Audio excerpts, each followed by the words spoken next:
আসসালামু আলাইকুম বন্ধুরা, তোমরা কেমন আছো? আশা করি তোমরা খুব খুব খুব ভালো আছো। হাসিনাজ লাইফস্টাইলে তোমাদের সকলকে স্বাগত, শুভেচ্ছা জানাই। আজকে তোমাদের সামনে দুটি অনুগল্প পড়ে শোনাবো। গল্প দুটির নাম, প্রথম গল্পটার নাম আপনজন, লিখেছেন রমেশ পালিত। দ্বিতীয় গল্পটার নাম সবচেয়ে সুখী, লিখেছেন সুবিনয় রায়চৌধুরী। প্রথম গল্পটা শুরু করছি বন্ধুরা। গল্পের নাম আপনজন। কিরে, কাঁদছিস কেন? মায়ের জন্য মন খারাপ করছে বুঝি? তোকে না কতবার বলেছি চোখের জল ফেলবি না। এ পোড়া পৃথিবীতে চোখের জলের কেউ মূল্য দেয় না রে। ওঠ মা, লক্ষ্মী মা আমার কাঁদে না। মা কারো চিরদিন বেঁচে থাকে না। আমারও তো মা বাবা কেউ বেঁচে নেই। তোর মতো আমারও নিজের বলে কেউ নেই। আত্মীয় স্বজন কেউ কেউ থাকলেও তারা আমার খোঁজ খবর রাখে না। আমিও তাদের কাছে কোনো দিন যাই না। থাক সেসব কথা, চল খেয়ে নিবি। বাবু, আপনি মানুষ নন, ভগবান। আবার আমাকে বাবু বলছিস? তোকে না বলেছি বাবু নয় বাবা? আমি তোর বাবা, আমি তোর মা, আমি তোর সব কিছু।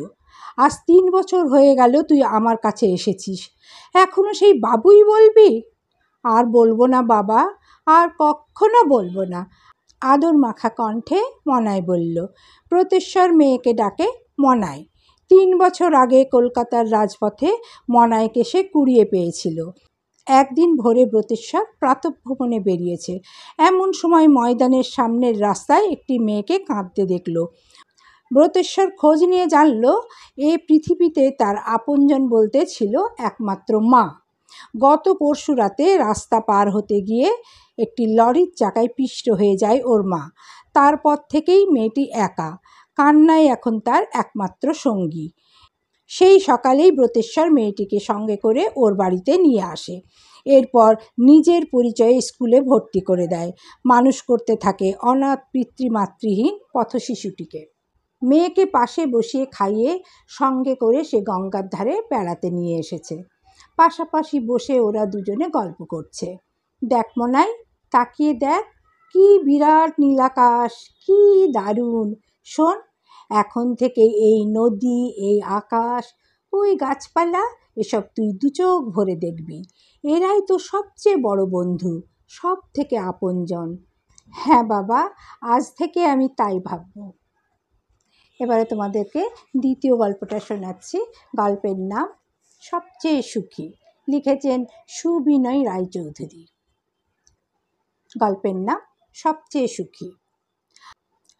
আরব দেশের একটি ধনী সওদাগর মারা যাওয়ার সময় তার বন্ধু আব্বাসকে ডেকে বললেন, বন্ধু, আমার এই মস্ত সিন্ধুকের ভিতরে যা কিছু আছে সবই পৃথিবীর মধ্যে সবচেয়ে সুখী লোককে দিয়ে দেবে। চাবি তোমার হাতে রইল, এখন সিন্ধুক খুলো না। সবচেয়ে সুখী লোককে চাবি দিয়ে দিও, সে খুলে নেবে। সওদাগর মারা যাবার পর আব্বাস চারিদিকে ঢোল পিটিয়ে দিলেন যে পৃথিবীর মধ্যে সবচেয়ে সুখী লোক কে আছে, এসো। ধনী সওদাগর রশিদের দেওয়া একটা বড় সিন্ধুক সে পাবে। রশিদ বিখ্যাত ধনী ছিলেন, কাজেই তার নাম শুনে চারিদিক থেকে লোক এসে বলতে লাগলো, আমি সবচেয়ে বেশি সুখী। দেখতে দেখতে ভিড় জমে গেল, আর ক্রমে সকলে অস্থির হয়ে পড়তে লাগলো। শেষটায় কথা কাটাকাটি থেকে হাতাহাতি শুরু হয়ে গেল। আব্বাস আর তার কয়েকটি বন্ধু মিলে তাদের থামিয়ে সকলকে পরীক্ষা করতে লাগলেন। দিনে 300-400 লোককে পরীক্ষা করা সত্ত্বেও ভিড় আর কমে না। শেষটায় তারা অস্থির হয়ে মারামারি করে সিন্ধুক কেড়ে নেবার জোগাড় করতে আরম্ভ করলো। তখন আব্বাস সকলকে ডেকে বললেন, আপনারা শুনুন, সবচেয়ে সুখী লোককে আমরা পেয়েছি। এ কথা শুনে সকলে একটু সরে দাঁড়ালো, আর আব্বাস তাদের মধ্যে সবচেয়ে ডান পিঠে আর গোয়ার গোবিন্দ একটি লোকের হাতে সিন্ধুকের চাবি দিলেন। লোকটি এক গাল হেসে তাড়াতাড়ি চাবি দিয়ে সিন্ধুকটা খুলে ফেলল।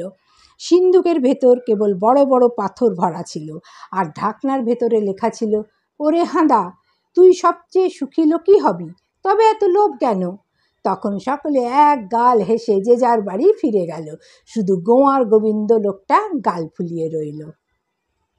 বন্ধুরা, তোমাদের যদি গল্প দুটো ভালো লেগে থাকে তাহলে লাইক, কমেন্ট, শেয়ার করো, পাশে থেকো। নতুন হলে সাবস্ক্রাইব করতে কিন্তু ভুলো না। অফুরন্ত স্নেহ, ভালোবাসা, শ্রদ্ধা জানিয়ে এখানেই শেষ করছি। তোমরা সবাই সুস্থ থেকো, ভালো থেকো, সাবধানে থেকো। আবার আসবো নতুন কোনো গল্প নিয়ে তোমাদের সামনে। আল্লাহ হাফিজ।